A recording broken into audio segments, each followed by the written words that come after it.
ही कासिम सूरी को किया जाएगा।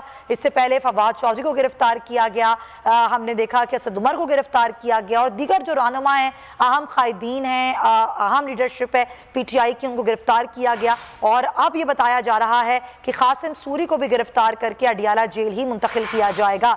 उमर सरफराज चीमा हों, चाहे मुसरत चीमा हो, जमशेद इकबाल चीमा हों, असद उमर हों, फवाद चौधरी हों, शाह महमूद कुरैशी हों, तकरीबन तमाम लोग जो हैं वो गिरफ्तार हैं।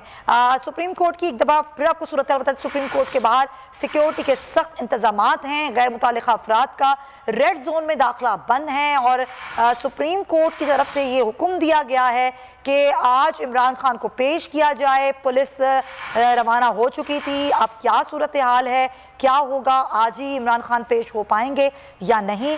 नीलम बताइएगा क्या अपडेट्स हैं?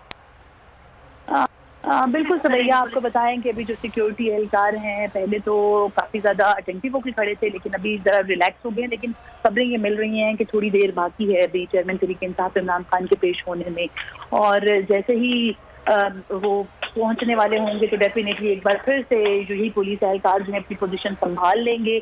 और इस वक्त आपको बताएं कि सभी जो है चेयरमैन तहरीक इंसाफ इमरान खान के साथ साथ IG इस्लामाबाद का इंतजार कर रहे हैं, क्योंकि इनको आज अदालत ने ज़ाती हैसियत में तलब किया था, पेश करने का हुक्म दिया गया था चेयरमैन तहरीक इंसाफ को। लिहाजा सब जो है इसी इंतजार में है और जो देर है वो काफ़ी ज़्यादा हो चुकी है, क्योंकि वक्त जो था 4:30 बजे मुकर्रर किया गया था, लेकिन अब वक्त जो है वो 5:30 हो चुके हैं। लेकिन ताहाल जो है वो चेयरमैन तहरीक इंसाफ इमरान खान यहाँ पर पेश नहीं हो सके, उनको यहाँ पर पेश नहीं किया जा और ये कुछ पता चल पाया नीलम कि किस दरवाजे से इमरान खान को सुप्रीम कोर्ट में पेश किया जाएगा? बिल्कुल सुमैया, पहली इतलात ये आ रही थी कि शायद जजेस गेट से उनको यहाँ पर दाखिल किया जाएगा, लेकिन अब इतलात ये हैं और जो अभी तक की जो सारी सिक्योरिटी की सूरत हाल है उसको देखकर ऐसा लग रहा है कि मेन जो दाखिली रास्ता है वहीं से पेश किया जाएगा। सिक्योरिटी की जो एक लेयर है उसको यहाँ पर तैनात कर दिया गया है और बताया ये जा रहा है कि मेन जो दाखिली रास्ता है यहीं से चेयरमैन तहरीक इंसाफ IG इस्लामाबाद पेश होंगे। जी ठीक है। अच्छा नीलम, ये बताइएगा कि जिस तरह आपने बताया कि वुकला तो यहाँ पर पहले ही मौजूद थे, वुकला आ चुके थे, काफ़ी जो तादाद है रहनुमाओं की पीटीआई के जो अहम लीडरशिप है वो तो गिरफ्तार है। आपने बताया कि अली मोहम्मद खान यहाँ पर आना चाहते थे, उनको भी गिरफ्तार किया गया, और भी उनके साथ कोई मौजूद था पीटीआई का रहनुमा?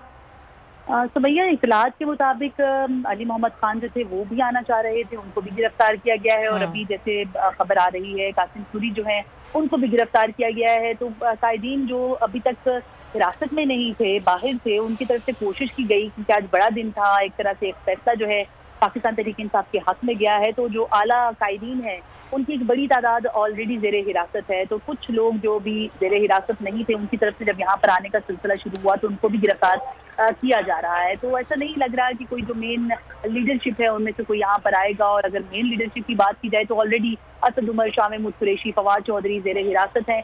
तो ये वो लोग थे कि जब भी कोई ऐसी अहम समाअत होती थी तो इनके साथ दीगर लोग भी आते थे, लेकिन अब क्योंकि ये लोग ज़ेरे हिरासत है तो ऐसा मुमकिन तौर पर नजर नहीं आ रहा कि दीगर कोई कायदीन जो है वो आला यहाँ पर पहुंच पाएंगे। अली मोहम्मद खान की अगर बात करें तो वो भी सुप्रीम कोर्ट ऑफ पाकिस्तान ही पहुंच रहे थे। उनको सलीना चौक जो कि बिल्कुल सुप्रीम कोर्ट ऑफ पाकिस्तान के 2 मिनट की ड्राइव पर एक नाका है, वहां से उनको गिरफ्तार किया गया है। तो एक गिरफ्तारी का खदशा जो है वो पैदा किया गया है पाकिस्तान तहरीक इंसाफ के लोगों में। तो वो लोग, वो कायदीन जो शायद आना भी चाहते हों तो वो भी शायद इस डर से अब यहाँ पर ना आए, क्योंकि ये जो गिरफ्तारियां एक तरह से सियासी बुनियाद पे की जा रही हैं, इनका कोई जो मुकदमा है या बुनियादी तौर पर कोई जुर्म भी नहीं है, लेकिन उनको गिरफ्तार किया जा रहा है। इसलिए शायद जो आला कायदीन, जो लीडरशिप जो बाकी रह गई है जो कि अभी तक महफूज है, वो शायद इस तमाम तर गिरफ्तारी या इस तरह के जो एक्ट है उनके बाद शायद वो यहाँ का रुख ना करे। अलबत्ता जो पाकिस्तान तहरीक इंसाफ की लीगल टीम है उसकी बात की जाए तो उसके जो आला जो माहिरीन हैं कानूनी वो यहाँ पर मौजूद हैं। फैसल चौधरी यहाँ पर मौजूद हैं। डॉक्टर बाबर इमान को देखा गया कि वो अपनी लीगल टीम के साथ यहाँ पर आए और